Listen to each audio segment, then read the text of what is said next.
Hey, welcome back to the homestead here at Sprague River Homestead. As you can see behind me, snow has fallen.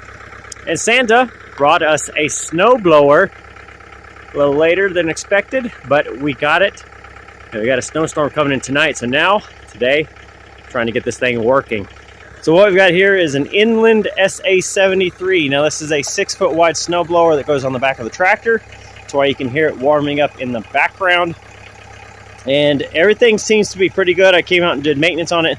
The one thing we're really struggling with today is these pins. So you have these pins right there. They're actually on the outside oversized to match the tractor, so I've got to replace them.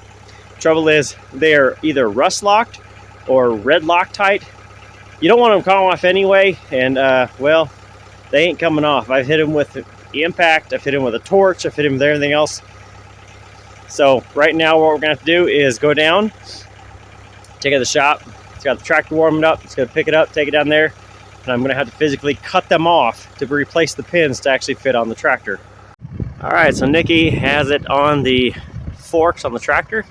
She's gonna take it down to the garage there. You can see kind of down in there, the garage door is open. So I've got my compressor set up. I've got my cutoff wheel.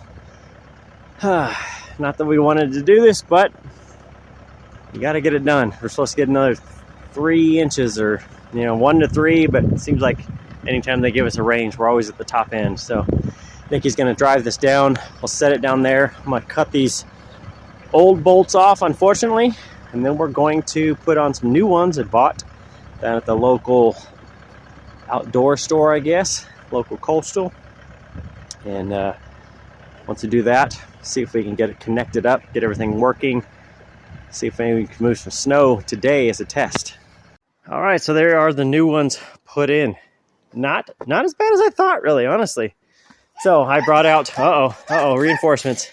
So you can kind of see the compressor here. Used a simple just a cutoff wheel, and then just split the nuts. So you can kind of see how they're broken. Just cut them down enough, hit them with a good punch and a 3-pound sledgehammer. By golly, that's all it takes. Just use the impact, put them back on, and there are your new pins on there. Now it's time. Nikki's going to come back out with the tractor, pick it up, flip it around. We're going to put this thing on, and we're going to go to test drive. All right, so we got the pins all on. You can see there. And what we discovered now is the drive shaft is actually too long. So you've got 2 halves of the drive shaft. You have an inner and an outer drive shaft.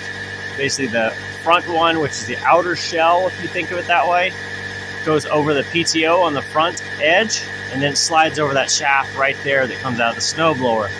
So each of those are the same length. So we cut the one that comes on the PTO shaft, and that just didn't do it. We now need to cut the other shaft, the inner shaft that comes off the snowblower, and then we can slide it on. So we're just right there. We're like 1 inch off and where it hits. So we'll just cut this down. That way we have enough clearance, and we still have plenty of shaft where they overlap each other. So it's still safe. Just need to make some more minor adjustments to make sure that this blower fits our tractor. And then we're going to throw some snow. All right, we got her situated. So Nikki's trying to back up. And we thought, oh, we're going to find some snow. It's been so warm today and the last couple days. You almost can't find snow deep enough to really kind of get in there. You almost need about 6 inches really to make it worth the effort. So at this point, we're just going to back it up, get it to maybe some deep snow, maybe in front of the shed there, and see if it will actually spin and will work. Everything's all maintained. I checked all the oils, greased everything, just want to make sure it actually will function. And when we need it, well, at least it's all ready to go. All right, so we found our spot of choice. She's got it up off the ground a couple inches. Now we're gonna see, will it actually pick up snow? Will it turn? I turned it by hand. It's just a matter of will it do it with the tractor. Let's see. And this thing should throw snow about 30 feet or so if it actually can get a good depth to it. Well, that's definitely a good sign. It's actually spinning. Shoo! Katie, come here. All I need is a dog going into the rototiller there. She's just so excited. Oh, well, look at that. It's trying. It's trying. Look at that. Look at that. We're blowing snow. We don't have a lot, but we're blowing it.